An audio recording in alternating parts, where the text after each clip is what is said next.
My name is George Martin. I'm the chairman of the Skipton branch of the Royal British Legion. I was asked by Skipton Bid to present a short presentation about VE Day and the celebrations that were expected to take place in and around Skipton during the weekend beginning the 8th of May. Many activities had been arranged: a black tie dinner, a parade, a church service, activities, fun and laughter for all at the Canal Basin. But due to the COVID-19, everything has had to be cancelled. However, that doesn't stop us from moving on. We must remember, 75 years ago, in London, the Prime Minister, Sir Winston Churchill, had let it be known that May the 8th would always be known as Victory in Europe Day. Crowds gathered, church bells rang,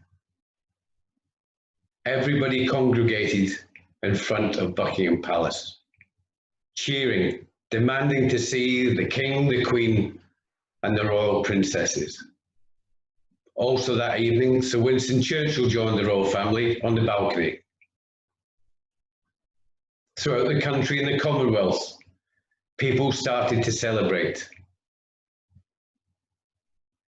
Within this presentation, I would like to demonstrate what happened within Skipton and the surrounding districts.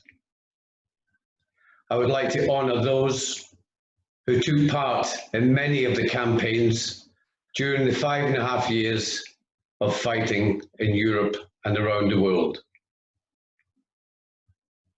The celebration in the church where we would have been congregating, and a short clip of where we honoured the town by a wreath being laid by the British Legion on behalf of the people of Skipton. You will hear from Skipton Town Mayor, the chairman of the Craven District Council. You will hear local musicians. At the end, I've given 10 minutes of light-hearted sing-along. Please join in. But most of all, remember that we have had 75 years of relative peace since the 8th of May, 1945.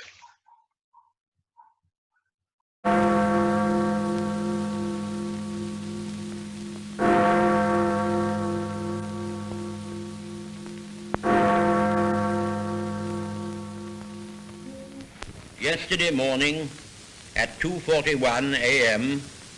at General Eisenhower's headquarters, General Jodl, the representative of the German High Command, and of Grand Admiral Dönitz, the designated head of the German state, signed the act of unconditional surrender of all German land, sea, and air forces in Europe to the Allied expeditionary forces and simultaneously to the Soviet High Command. Hostilities will end officially at 1 minute after midnight tonight, Tuesday, the 8th of May. But in the interest of saving lives, the ceasefire began yesterday to be sounded along all the fronts. The German war is therefore at an end. We may allow ourselves a brief period of rejoicing. Today is Victory in Europe Day. This was the moment we'd all been waiting for. Enormous crowds had gathered outside the House and all over the centre of London to hear the end of the war in Europe officially announced by the Prime Minister. True, VE Day had been anticipated by the people of London, who'd done a bit of unofficial celebrating the previous evening. But this was the real moment, and this is how Winston Churchill ended his broadcast. Advance, Britannia! Long live the cause of freedom! God save the King! After the Premier had repeated his announcement to the House of Commons, the Speaker led a procession of members, headed by Mr. Churchill and Mr. Greenwood, across to St. Margaret's for a Victory Thanksgiving service.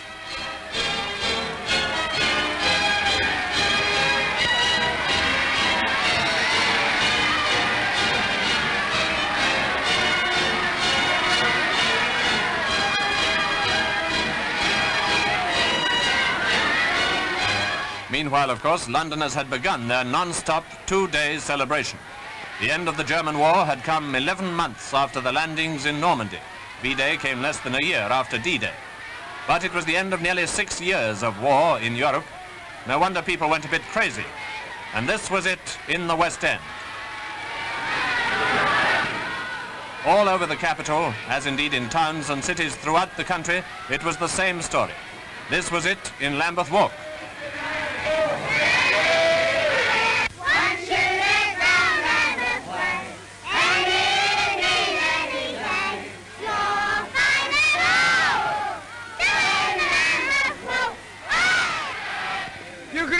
Bet when the Lambeth people are about, there'll only be one winner. That's the Lambeth people will fight anybody in the United Kingdom or outside the United Kingdom.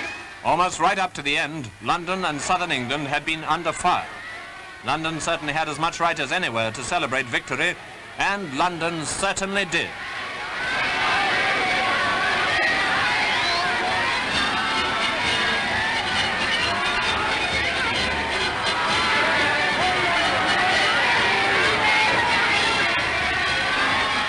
Naturally, approaches to Buckingham Palace were almost continually jammed. Vast crowds outside the palace cheering and waiting, and when the royal family appeared first by themselves and later with Winston Churchill, how they cheered.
All day long and through most of the night, London's millions kept it up.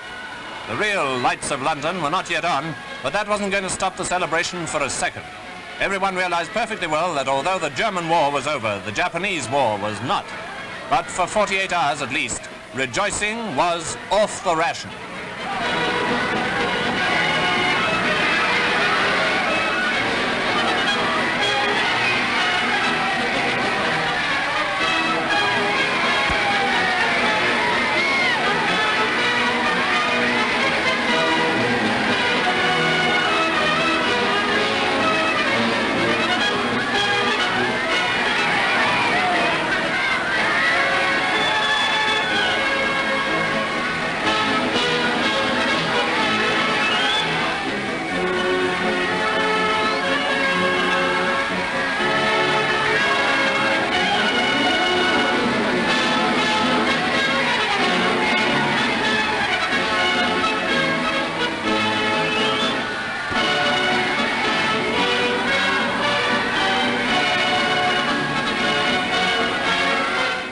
through the day, the King and Queen had answered call after call, so it was again at night.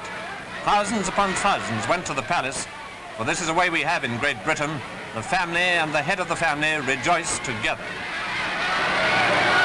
It was at 9 o'clock on VE Day that the King had broadcast his message to the people of Britain, the British Empire, and the Commonwealth of Nations.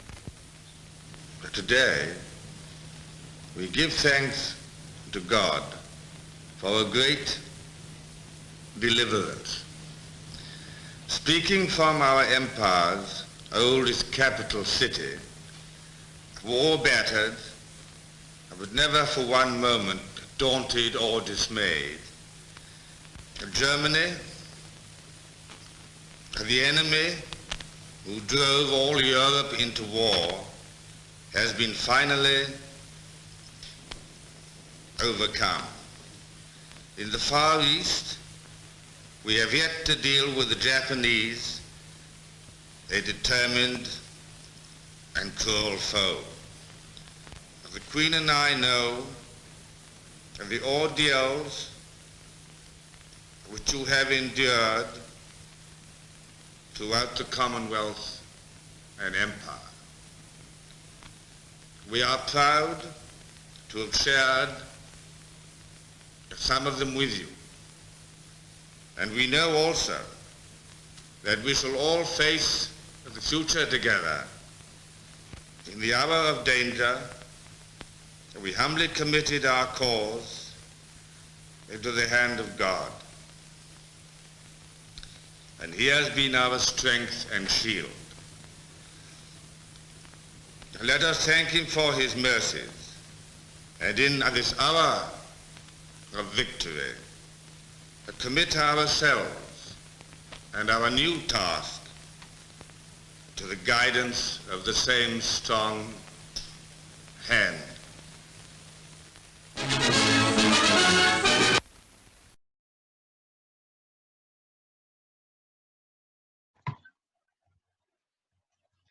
The following report is taken from the Craven Herald of the 22nd of May 2010.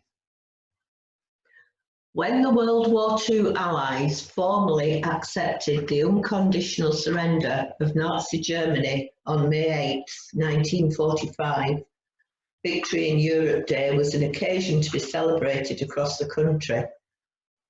Although the act of military surrender was signed on May 7, 1945, the agreement that signalled an end to Adolf Hitler's Third Reich was ratified a day later in Berlin. Across the United Kingdom, people celebrated in the streets to mark the end of the war in Europe. Throughout Craven, the announcement was greeted with general rejoicing. Flags were flown and people organised impromptu festivities, but there was an air of sober thankfulness and gratitude for victory. In Skipton, townspeople eagerly listened to the latest BBC bulletins, relayed on loudspeakers outside the town hall.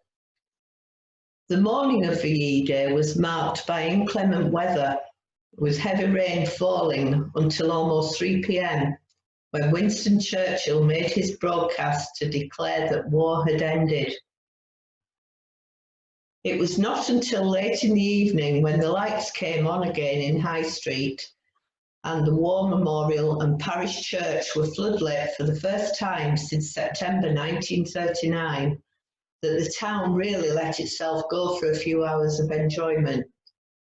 Crowds gathered on the High Street and pubs and clubs were allowed an hour's extension. Bonfires blazed on waste ground and fireworks were set up. But compared with all the excitement in the other towns and cities, many Craven villages observed VE Day quietly. One North Craven woman described it as half Saturday, half Sunday. The day before VE Day, expectation was widespread. By the evening, flags started to appear in cottage windows and outside Dale's inns. The morning of VE Day began a little uncertainly. but the Prime Minister's speech set things in motion. Groups of young people wearing patriotic hats started to appear. People gathered to discuss the news. Cars carrying Union Jacks were cheered, and tours of villages were organised to see the decorations. Most Dales churches reported big congregations in the evening, and in some districts, united services of Thanksgiving were held on sunlit greens. Impromptu dances and socials were popular, and communal bonfires were arranged. Some villages produced fireworks for the occasion, and according to one rumour at the time, surplus Home Guard ammunition was used where fireworks were lacking. Beacons were also lit, one of the biggest being at Ingleborough. The event, organised by Ingleton man Reg Hainsworth, was a bumper affair, and the beacon measured nearly 8 feet in height. About 50 people climbed Ingleborough for the lighting at 11 p.m, and the match was struck by the youngest person present, Mark Kendall. A strong wind soon transformed the beacon into a roaring torch of flame, and despite the mist, it was visible over a wide area. At Cracoe, streamers and flags were draped across the main street, and a huge bonfire topped by a Hitler effigy was built in Mr. Hainton's croft opposite the Devonshire. When members of Cracoe Fell Sheepgate holders emerged from their meeting, they were greeted by fireworks and a blaze as high as a horse chestnut tree. In Gisborne, young people organised a victory social on the evening of VE Day. The MC, Mr. Fielden, caused quite a stir with his outfit, dressed in top hat, tails, red, white and blue spats and a red rosette the size of a dinner plate. Early in the day at Settle, businessmen returned to their premises to decorate them with anything they could find before closing for the holiday. The flag flew from Castleberg Rock and public buildings in the town. Upper Settle, which had always taken the lead in public celebrations, was to the fore again, holding festivities on the green, followed by a fancy dress procession. After dusk, the townspeople lit a great bonfire, as well as a beacon on a nearby hill. In Gargrave, 8 bells from St Andrew's Church Tower rang out and concluded with the festive firing of the bells.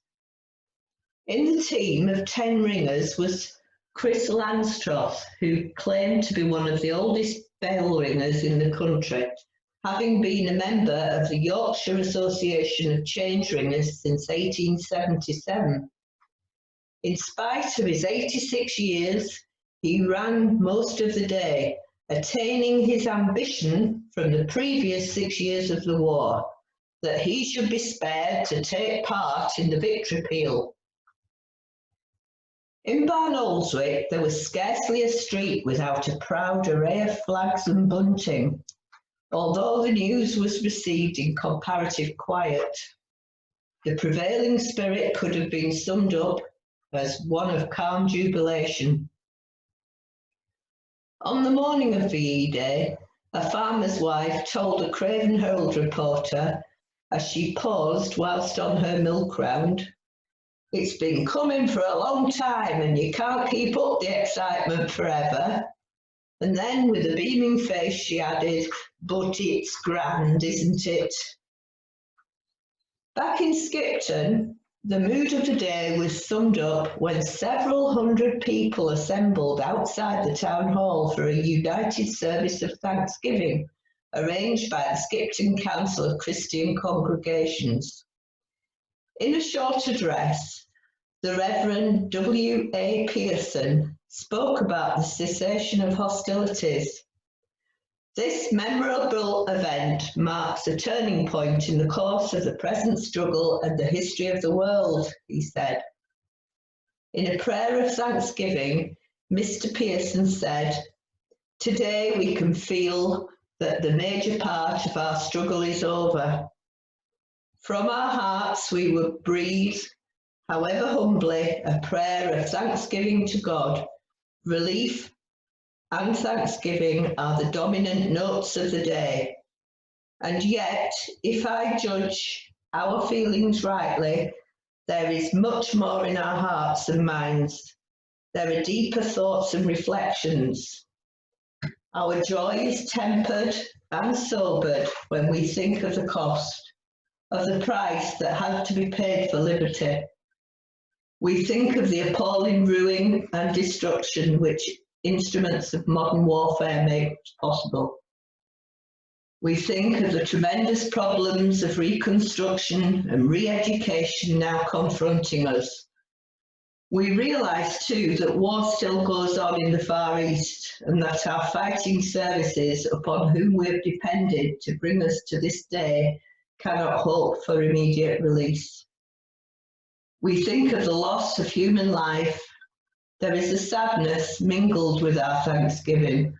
Some have gone from us and we may not see them again in this life.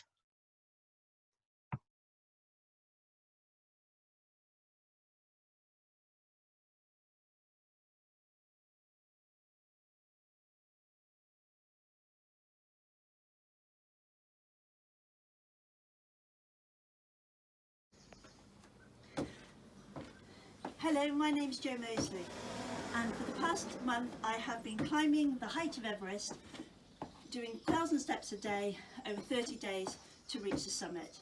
And I have been raising money for Skipton Food Bank. And I invite you this weekend on Friday, Saturday and Sunday at 11:30 to do some steps with me, 1,000 if you can, in the safety of your home, to raise money for Skipton Food Bank and also the British Legion, and bring the community together. We'll be doing it via Zoom. Look forward to meeting you online, and let's try and make a difference and bring the community together. Thank you so much. Take care. Bye bye.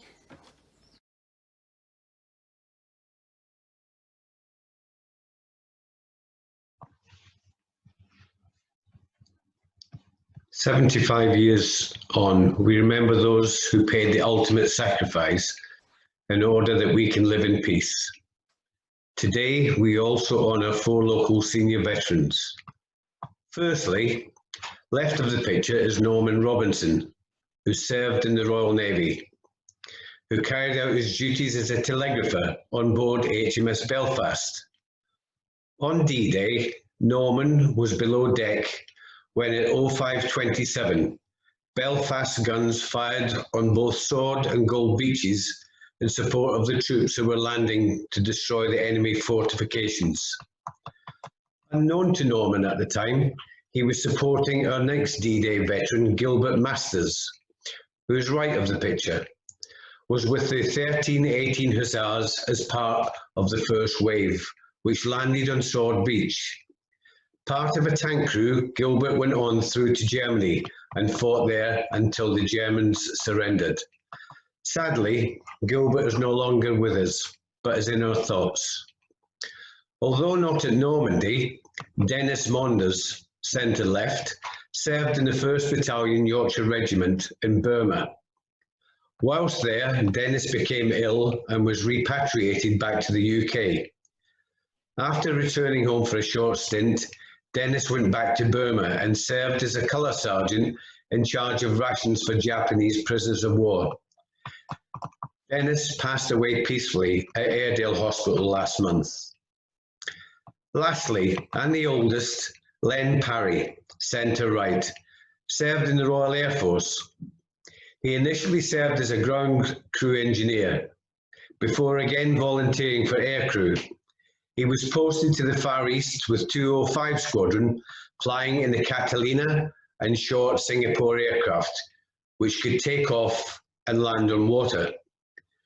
During the war, he flew from Ceylon, now Sri Lanka, and Singapore on anti-submarine and mine-laying missions against Japanese forces.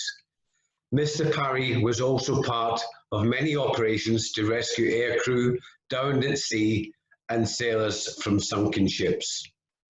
To you all and other veterans, we salute you.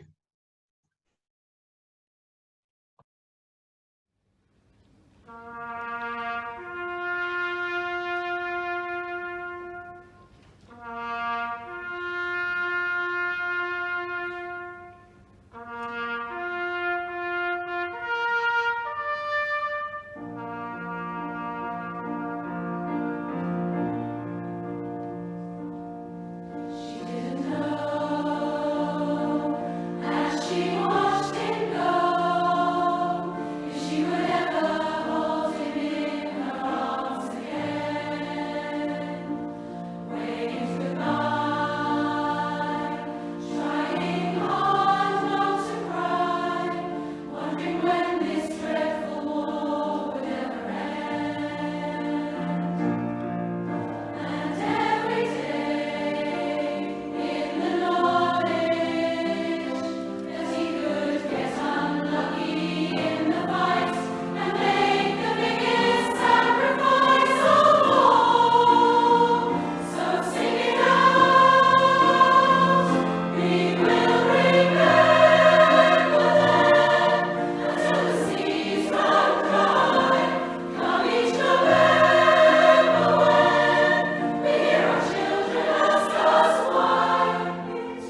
On behalf of Craven District Council, I'd like to welcome everybody to Craven to mark this special VE Day commemoration.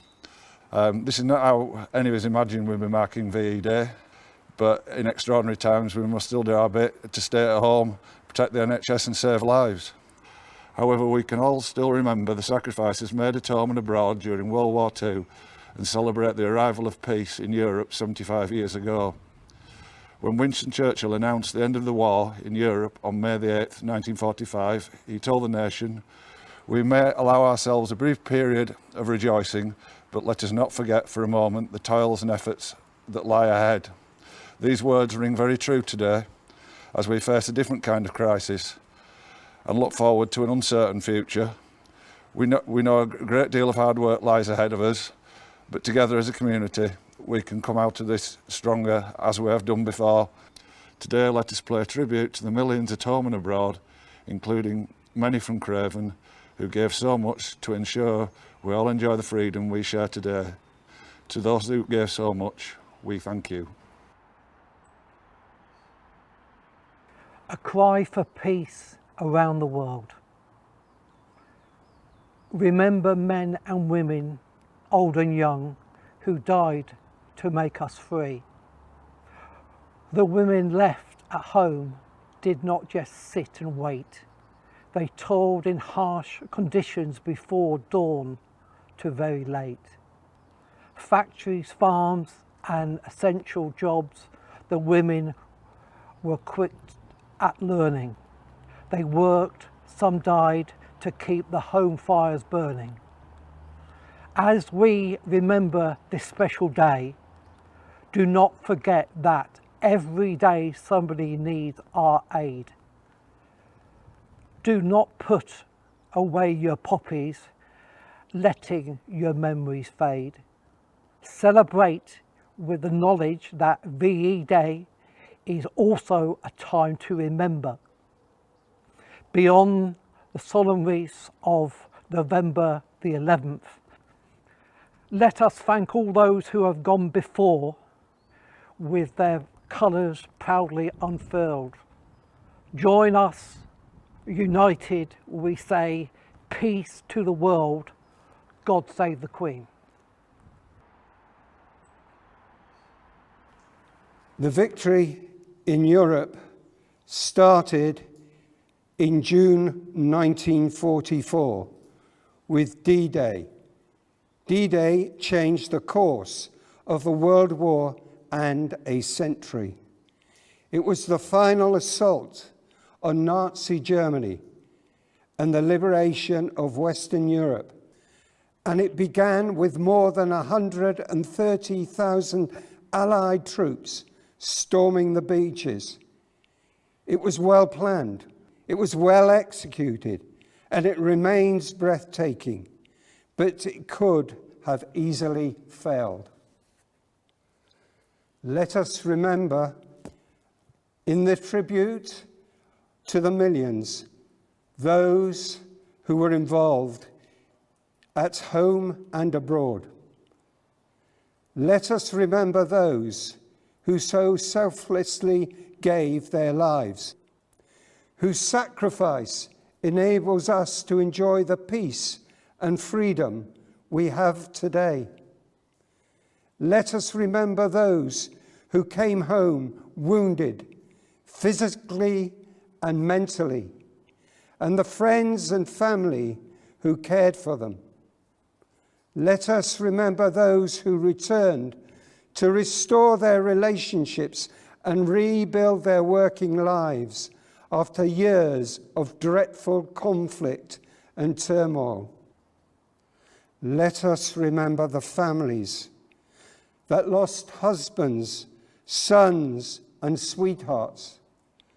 Let us remember the servicemen and the merchant seamen, the miners, the brave civilians, and others from Commonwealth and Allied countries who fought, who suffered, who died through the years of war. Let us remember those in reserved occupation and the brave people who kept us safe on the home front, the doctors and nurses who cared for the wounded, the men and the women who toiled in the fields, those who worked in the factories, who all played such a vital role in the war effort at home. They shall grow not old, as we who are left grow old. Age shall not weary them, nor the years condemn. At the going down of the sun, and in the morning, we will remember them. We will remember them.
Wish me luck as you wave me goodbye.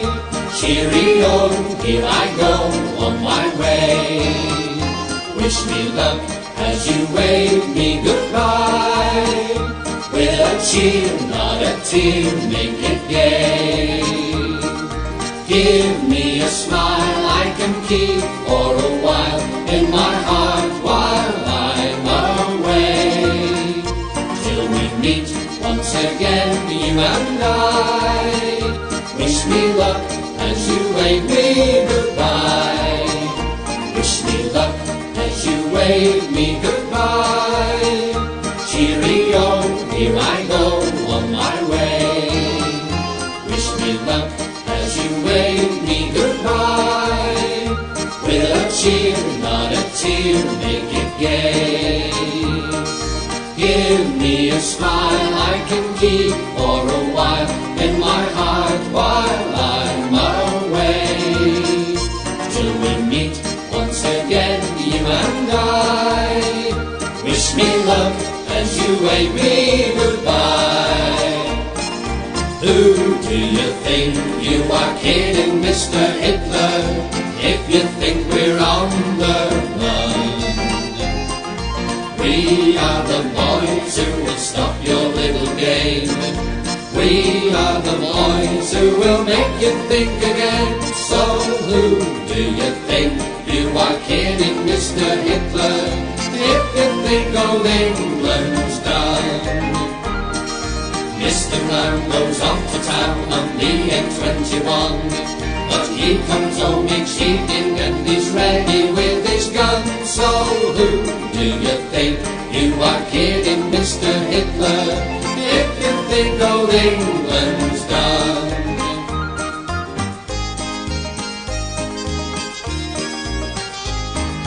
Mother dear, I'm writing you from somewhere in France, hoping this finds you well.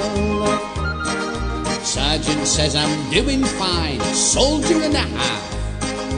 Here's a little song we sing and it will make you laugh. We're gonna hang out the washing on the Siegfried line. Have you any dirty washing, mother dear? We're gonna hang out the washing on the Siegfried line, 'cause the washing day is here.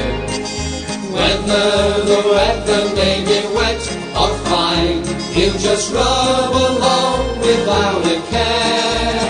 We're gonna hang out the washing on the Siegfried line, if the Siegfried line's still there. It's a long way to Tipperary, it's a long way to go. It's a long way to Tipperary, to the sweetest girl I know. Goodbye, Piccadilly, farewell, Leicester Square. It's a long, long way to Tipperary, but my heart's right there. Pack up your troubles in your own kit bag and smile, smile, smile, while you've got Lucifer to light your fire. Smile, boys, that's the style. What's the use of worrying? It never was worthwhile. So pack up your troubles in your own kit bag and smile, smile, smile. Pack up your troubles in your own kit bag and smile, smile, smile.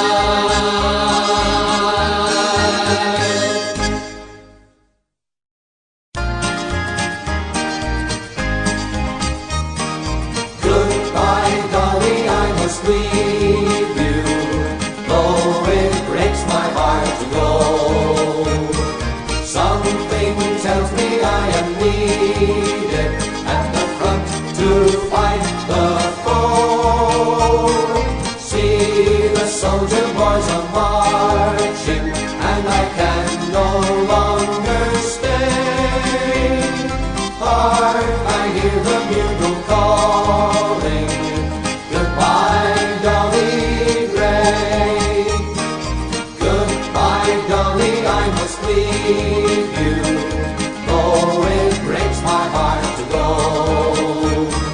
Something tells me I am needed at the front to fight the foe. See, the soldier boys are marching, and I can no longer stay. Hark, I hear the bugle calling, goodbye, Dolly Gray. This is the army, Mr. Jones. No private room or telephone. You had your breakfast in bed before, but you won't have it there anymore. This is the army, Mr. Green. We like the barracks nice and clean. You had a housemaid to clean your floor, but she won't help you out anymore. Do what the buglers command. They're in the army and not in a band. This is the army, Mr. Brown. You and your baby went to town. She had you worried, but this is war. But she won't worry you anymore. Do what the buglers command. They're in the army and not in a band. This is the army, Mr. Jones. No private room or telephone. You had your breakfast in bed before, but you won't have it there anymore. Meet the gang, 'cause the boys are here, the boys to entertain you, with music and laughter to help you on your way, raising the rafters with a hey, hey, hey, with songs and sketches and jokes old and new. With us about, you won't feel blue, so meet the gang, 'cause the boys are here, the boys to entertain you. When all the skies are grey and it's a rainy day, think of the birdies in spring. When you're up to your neck in hot water, be like the kettle and sing. Tell that umbrella man he's just an also-ran. Think of a kid on a swing. When you're up to your neck in hot water, be like the kettle and sing. You'll find that life's always got a funny side, so come over on the sunny side and wear a great big smile. It makes your life worthwhile. You'll have the world on a string when you're up to your neck in hot water. Be like the kettle and sing. You'll find that life's always got a funny side, so come over on the sunny side and wear a great big smile. It